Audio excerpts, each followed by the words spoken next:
यहाँ वहाँ के प्रश्न कोई भी ना करें, जो भी प्रश्न करने हैं भगवान से जुड़े हुए प्रश्न करें, ऐसे प्रश्न करें जिससे आपको भी ज्ञान हो और श्रवण करने वाले को भी।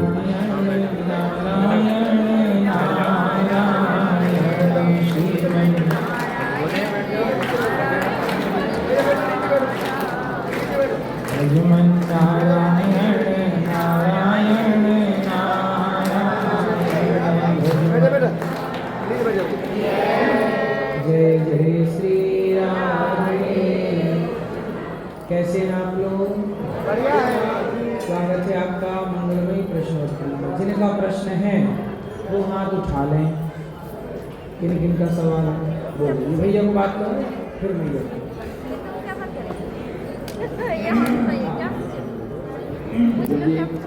आपके जन्म करो जी।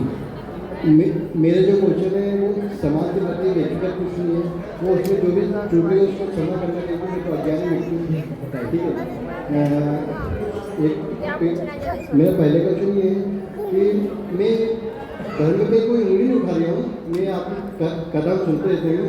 तो थोड़ा सा ये कि और जो अपने राम भगवान थे, तो राम भगवान ने जो सीता माता को जो वनवास हुआ था, तो सीता माता को वनवास क्या धोबी तो कहीं भी हुआ था, उसके तो कई हेतु है ना वनवास होने में। अच्छा आप बताओ कि धोबी के कहने से यदि राम जी सीता जी को वनवास ना भेजते तो फिर सीता जी को सारे लोग गलत कहते रहते। नहीं तो क्या करते आप बताइए, राम जी को क्या करना चाहिए था? आप हाँ यही है। तो आपके हिसाब से क्या करना चाहिए? मैं मेरे बुद्धि से बता रही हूँ, मेरे ऐसा कोई बोले कि मैं बोल रहा हूँ। हाँ। कि मेरा मतलब कि उसको समझाना था ना। किस धोबी को अपना समझा, क्यों धोबी को समझाते? धोबी ने आरोप लगा दिया, उसको क्या समझाते? भैया तुम आरोप क्यों लगा रहे हो? नहीं वो मान जाता है। पहले तो मान जाता, मानते नहीं मानता नहीं मानता। क्यों मानता? वो तो आरोप अरे वो मानता तो बोलता ही क्यों? पहले तो ये मानता तो बोलता ही क्यों? तो आरोप लगाया। अब आप बोल रहे हो कि राम जी धोबी को समझाते नहीं मानता धोबी। अब आरोप तो लगा ही चुका, हवा तो मतलब बाजार में फैल ही गई ना। बिल्कुल। अब आप बताओ कि राम को क्या करना चाहिए? मैं मेरी बात को बता रही हूँ, ऐसा कोई वो नहीं है ना। मैं मेरे पे ये बोलना चाहता हूँ कि समझाते। अब क्या होता है, ये तो मतलब समझाते नहीं समझता। हाँ ठीक है, वो नहीं समझते। अब दूसरा कारण है कि हम माता जी को बनवास चले गए, वो बनवास जाएंगे उनके तो कई कारण होते हैं, ठीक है। तो और अब जैसे माता सीता बनवास चली गई, और दूसरा कारण ये कि फिर अपनी जो धोवन उनका क्या हुआ? धोबी नहीं फिर तो उसने अपनी पत्नी को नहीं रखा ना। हाँ वो तो अब तो उनके साथ में बुरा हो गया। वो तो सही थी, वो तो धोवन तो वो भी सही सही। अब यदि प्रभु समझाते उनको तो यदि उनका भी कल्याण होता। और ठीक है, माता सीता को तो जाने थे भगवान, ठीक है। माता भाई समझाते, आजकल बाप अपने बेटे को नहीं समझा पा रहे। हाँ वो तो सही है। आप भी दुनिया को समझा के देख लो, कौन समझ रहा है? तो राम जी धोबी को समझाते कैसे समझता? पहले तो ये सुनो, ये धोबी पिछले जन्म में एक पक्षी था। सीता मैया जब छोटी सी थी तो एक तोता तोती को पकड़कर तोती राम कथा सुना रही थी, पकड़ के ले आई। वो तोती गर्भवती थी और तोती पिंजरे में जब डाला सीता मैया ने, तो उसने बोला कि मुझे पिंजरे में मत डालो वरना मैं मर जाऊंगी। सीता मैया नहीं सुनी और वो पिंजरे में डाली और कुछ दिनों बाद वो तोती मर गई। तब तोती के तोते ने शाप दिया कि सीता, जैसे तुमने गर्भावस्था में मेरी पत्नी को मेरे से दूर किया है, जब आप गर्भवती होंगी तो आपको आपके पति से दूर होना पड़ेगा और मैं ही कारण बनूंगा। वही पिछले जन्म का पक्षी इस जन्म धोबी बनकर आया और जिसके कहने से सीता मैया को वनवास हुआ। ये बात धर्म पुराण में लिखी है।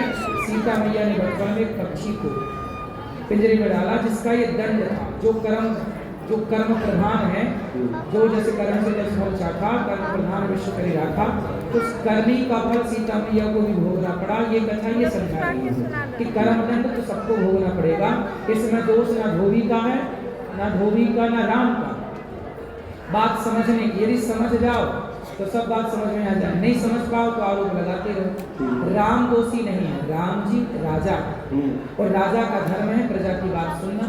यदि धोबी की बात नहीं सुनते तो धोबी बोलता, समाज बोलती कि राम जी तो मनमाने राजा मनमानी कर रहे हैं।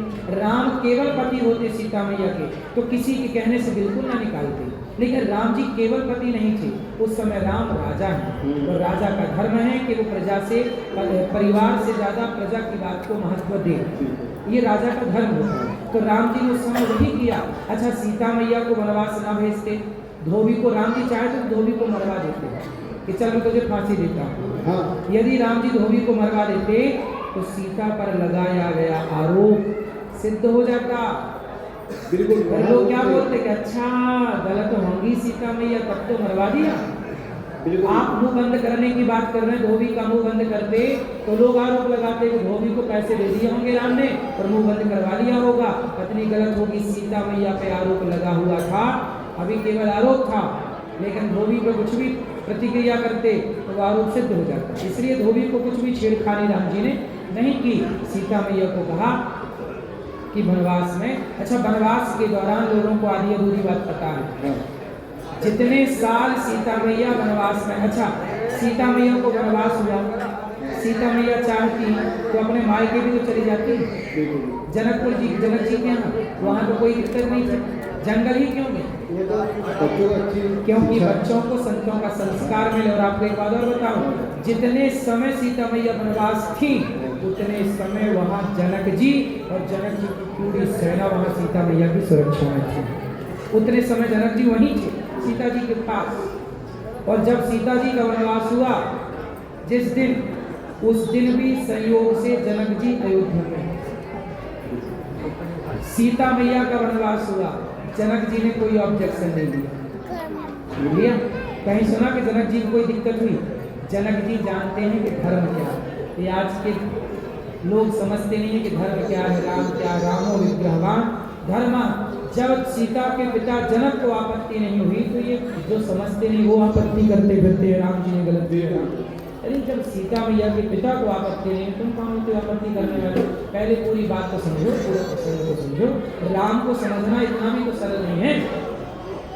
सीता शंकर जी की पत्नी माता सती मोहित हो गई राम जी की लीला पर कि कैसे राम भगवान हो नहीं सकते, पत्नी के पीछे रो रहे हैं।